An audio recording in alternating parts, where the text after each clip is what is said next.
The British Council Creative Economy Showcase Programme, which aims to stimulate links among Nigerian creatives by providing them access to the British Council exhibition spaces for displays, showcases and performances, has indicated its willingness to continue to support Nigeria's creative industry with the right investment and support.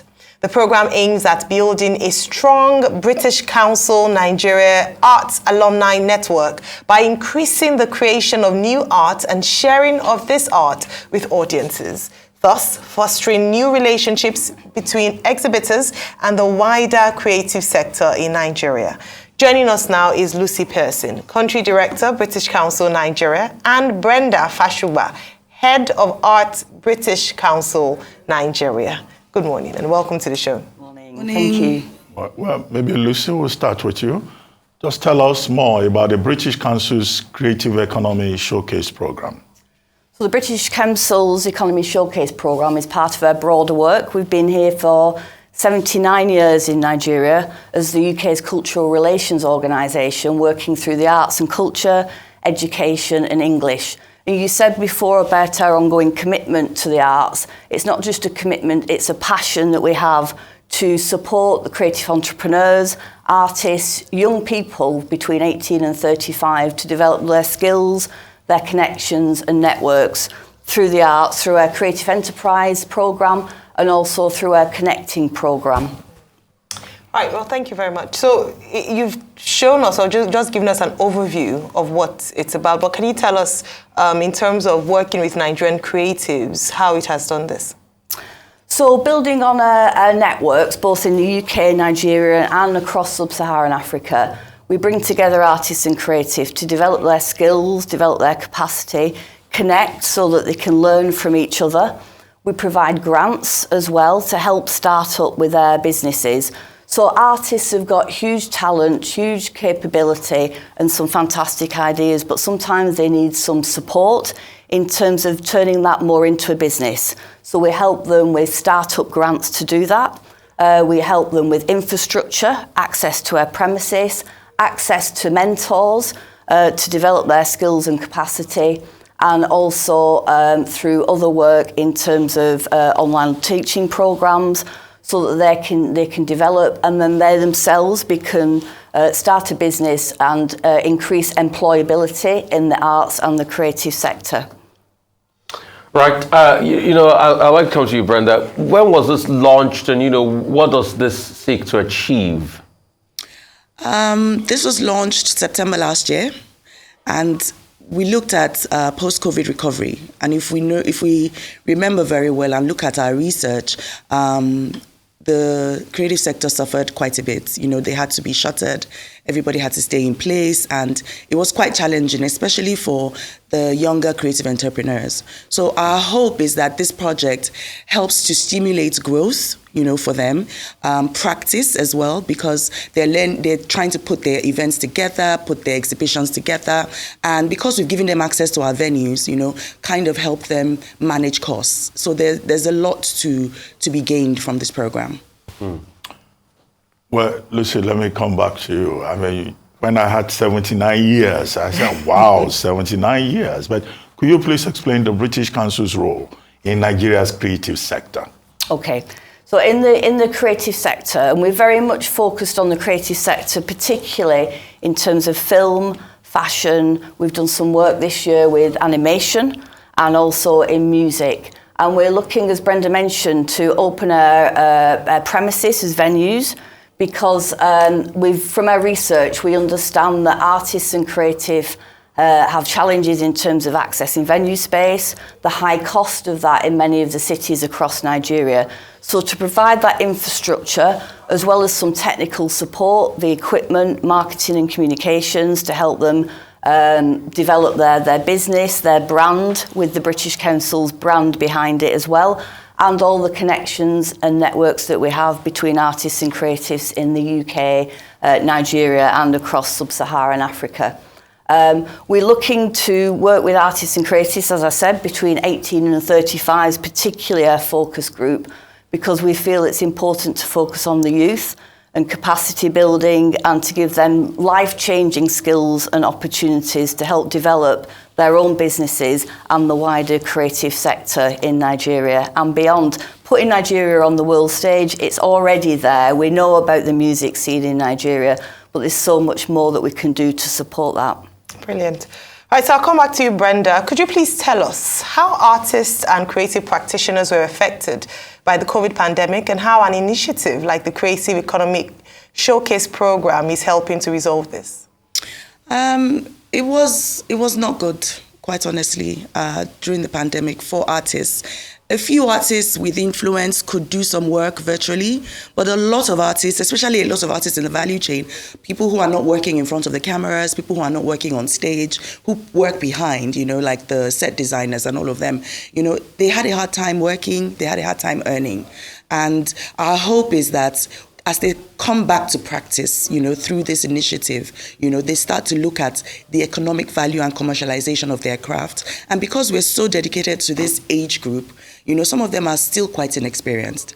And a lot of this work will help them build their experience, have some track to get trusted, and our hope is that the wider public starts to engage more with artists, especially the ones that are, up and coming. So I'm sure a lot of people watching this now are like, yes, this is really good stuff, but getting involved, being part of it is something they want to do. I mean, how can they get involved? How can artists, other creative entrepreneurs and practitioners get involved? People in the ecosystem in general. Yeah. So we've got a number of programs. I mean, we have a Creative Hustle, for example, which brings people together with mentors, and create spaces for them to exchange ideas, to learn and develop their skills. So I think follow as British Council on social media, on Twitter, on Facebook. There's more information out there. We're going to open up our spaces again across Lagos, Abuja, Port Harcourt and Kano for our Creative Enterprise Showcase programme. We have online training. We've launched a new e-learning training programme for artists and creatives, where they will learn skills in terms of the business of the arts, to be able to, as Brenda said, monetize that work and their work, take it out to wider audiences, and ultimately gain certification, which we hope will then give them the leverage to secure further grants, further training, and further experience to take their art further. We are offering grants, we're offering training through our programs, and we can remain committed in future years to continuing our work to build the capacity of the creative sector in Nigeria. Well, if I could ask a follow-up question, when is the next showcase? When is the next showcase? And what should we expect? This is very good. So the next showcase, I might have to defer to my friend Brenda in a moment. Okay, Brenda. So we did have one on Saturday in Lagos, which was fantastic. I was there. We had artists, we had virtual reality, we had 4 film performances. One of the filmmakers went through a Creative Enterprise programme a few years ago, so it was wonderful to see how she's taken it to the next level. But to answer your question, our next event is in Port Harcourt, and I'm sure Brenda can share a few more details. Yeah, we have one in Port Harcourt, but closer, we have one in Lagos, a Creative Hustle on Saturday at our offices on Thompson. So if you're interested in participating, you can just follow our social media handles, NG British Arts, and you can register. It's free. Just to also be very clear, the opportunities that we provide are free of charge. We don't charge the artists for the space. We support them with the equipment. We ensure that they get a lot of exposure on our own platforms, and we work closely with them to curate the events, for the wider public. So we're starting with an event on Saturday, Creative Hustle, and it's focused on women in the creative business in Nigeria. Brilliant. I'm smiling because you mentioned women, and that's a great way as a lead up to the International Women's Day coming up in March. But you mentioned something about exposure, Brenda, and for an artist, this is a really big deal. Oftentimes for artists, what they're looking forward to is, the platforms to showcase their work. So please share with artists who are watching as to the benefits of being a part of this program. Well, the first thing is practice, and the only thing you can be as an artist is better at your practice, So this gives you an opportunity to actually experiment, to test out new ideas, new work. Like Lucy said earlier, new art. We're looking for opportunities for new expressions. So that's the first thing you gain, that opportunity. The second thing you gain is almost a ready-made audience, which are people consisting of people who have worked with us in the past, participants from previous programs, and of course the wider public. And that's the second one. And, with practice and audience, the only next thing to do is to grow commerce. So you want to grow your commerce, you want to have people pay for the work that you put together. So there's a lot of benefits. Networking, with artists and with other artists in the value chain, other producers in the value chain of your business. So there's so much to gain by being a part of it. All right, I'd like to talk to you about growing the commerce, because, the art is good, people enjoy the art for what it is, but it is the commerce that keeps the ecosystem running.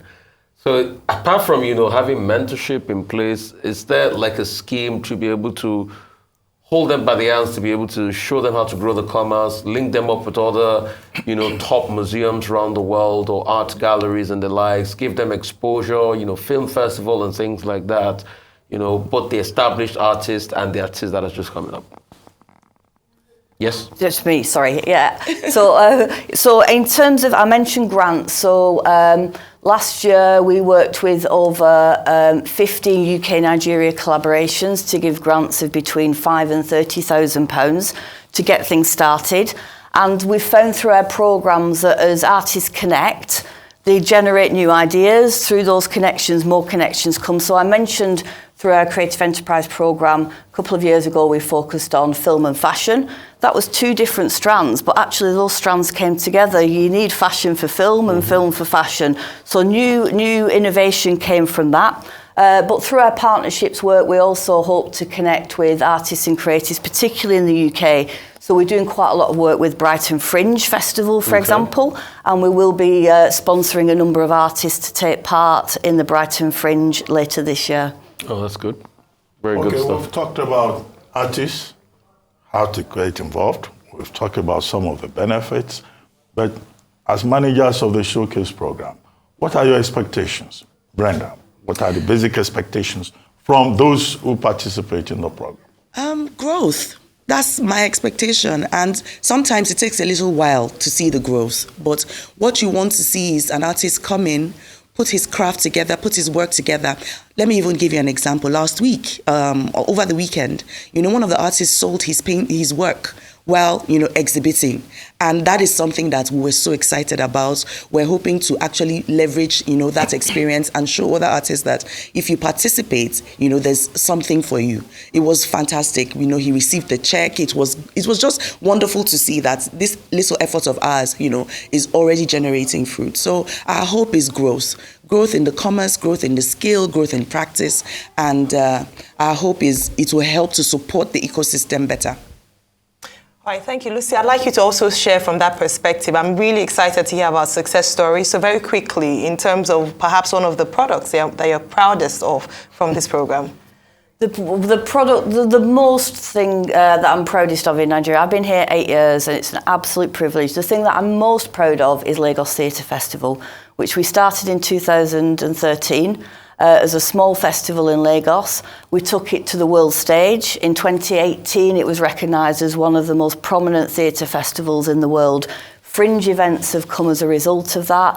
Artists, producers, directors, performers have been taken to the world stage and connected with others around the world to take their art further and beyond Nigeria. That's the product that I'm most proud of. We've done that with fantastic people, and to see them grow, as Brenda says, to see them turn their art and their love into a business.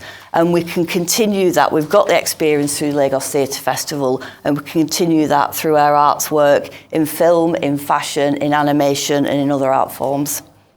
Brilliant. Thank you. Anyway, thank you very much, Lucy. Thank you very much, Brenda, for joining us on The Morning Show.